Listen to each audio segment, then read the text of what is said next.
Friends of Oak Hills, this is Pastor Dale with our weekly video Touchpoint. Today is Thursday, May 1st, 2025. This is part 5 of my series of articles that I've been working through the book called Every Believer Confident. Part 5 is called Destroying Strongholds. Up to this point, the author, Mark Farnham, has been laying the groundwork for his apologetics method. So far, he's addressed the nature of apologetics, the biblical ground for apologetic work, the power that lies behind apologetics, and what does the Bible teach us about non-believers. Now he begins to lay out his apologetic method. What does an apologetic conversation with an unbeliever actually look like? 2 Corinthians 10, verses 3 through 5, gives the background to Farnham's apologetic method. Paul writes in these verses, "For though we walk in the flesh, we are not waging war according to the flesh. For the weapons of our warfare are not of the flesh, but have divine power to destroy strongholds. We destroy arguments and every lofty opinion raised against the knowledge of God, and take every thought captive to obey Christ." The strongholds of unbelievers are the authorities on which they rely for some sense of security or significance or acceptance. These may be science or human reasoning or religion or family or their own experience or something else. Farnham's apologetic method is aimed at weakening the unbeliever's confidence in his or her stronghold. He writes, quote, "As we converse with unbelievers, we seek to show the weakness and the incoherence of their worldview," close quote. Now, the key to Farnham's apologetic method is to ask questions. He explains, quote, "Listening and asking follow-up questions demonstrate respect and gentleness and often open the door for you to challenge another believer's unbelief and present the gospel."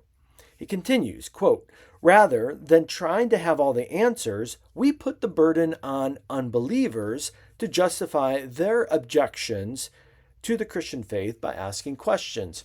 And again, quote, "What we see here is the subversive power of the gospel. To subvert something means to undermine it and overthrow it.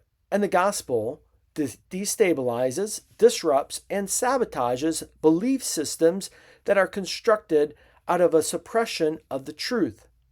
Asking good questions is the key to paving the way for the gospel to do this, and also to bring the unbeliever closer to Christ." Now, Farnham outlines 4 tactics that flesh out this apologetic method of asking questions. Number 1, ask clarifying questions. He writes, "When non-Christians tell you what they believe, ask them questions from time to time to make sure that you understand their position. Second, restate the other position." He explains, "This is an important step because once they affirm that you properly understand them, you can then move on to the next step." And then number 3, take the other position for the sake of argument. Farnham writes, "Take their position for the sake of argument and show them its implications. By taking their position and holding it consistently, you are showing them that beliefs should be coherent." And then number 4, the 4th tactic, call the unbeliever's bluff. He writes, "When you hear a fact that supposedly proves Christianity wrong or that challenges the truth, question it. By calling their bluff, you are pulling them back to the realm of fact." Close quote. These 4 tactics can help you make great progress toward disarming unbelieving opposition. Farnham then gives 3 ways to, quote, begin to present the Christian faith to unbelievers more directly. First, you can challenge their errors and misconceptions about Christianity. He says, quote, "Don't allow misconceptions about the Christian faith to stand without correction." Then second, you can contrast the irrationality and contradiction of unbelief with the wisdom and rationality of the Christian faith. He writes, quote, "If you can present the logic and beauty of the Christian faith, you show unbelievers that they have somewhere to go once they have rejected their former views. And then third, farmhand encourages, quote, if you don't know the answer to a question or an objection, say so, close quote. As a final encouragement, farmhand says that this apologetic method takes considerable practice. And, quote, the way to improve your ability is to practice. Engage non-Christians in conversation, close quote. I would also encourage you to practically put this into works this week. Prayerfully seek opportunities this week to engage with an unbeliever with this method of just asking questions. Don't worry about having a complete apologetic conversation where you actively and openly share the full truth of the gospel.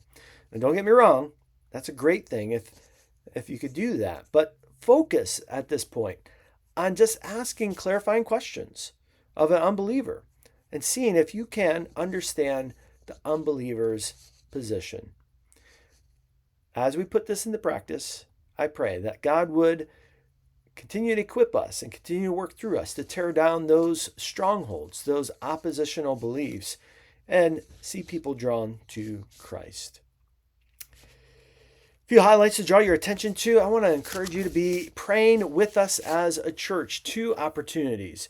Every Sunday at 10:15, you are welcome to join Pastor John or me or both of us to pray for our Sunday morning worship. We're praying for the Spirit to work in and through our worship services. And so if you're available at 10:15, meet us near the front of the sanctuary by the stage, and we'll pray together for our service and for the work of the Spirit in our midst. Secondly, the first Wednesday of every month, you're welcome to join us to pray for our church family, the needs of our church, our community, our nation, our world. At 7 p.m., first Wednesday, so this is next Wednesday, May 7th, come to join us at the church for a prayer time together. Looking ahead into the summer, we are going to be holding our vacation Bible school called Joyplosion at the end of July 29th through the 31st. It's a unique and great opportunity to serve kids in our neighborhood. Mark your calendars now and plan to be a part of that at the end of July 29th through the 31st. And I forgot to start with our Missionary of the Month. Seeing it's May 1st, we have new Missionaries of the Month to introduce. We are praying for Ben and Julie Jensen for the month of May. Ben and Julie serve with Mission to the World in Nagoya, Japan. They're on a church planting team. They've been there for about a decade now. And they are serving both in ministry in the church and also with university students. And so there are a couple specific prayer requests that they ask for. They have a new team, a new family that's going to be joining them on the field. And they're asking for prayer for this family to meet their fundraising needs. We could be praying for them. Secondly, they are moving to a new home that's going to be closer to the church that they work with, closer to the university where the students they work with.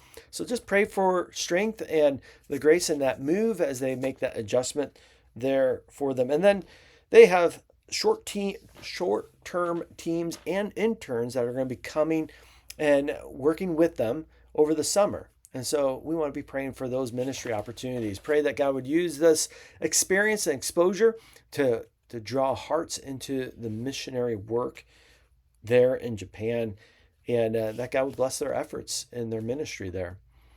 And the last thing I want to highlight, our women have a special gathering a week from today, Thursday, May 8th. It's a happy hour, at 6:30 at Cinder Block Brewery in North Kansas City.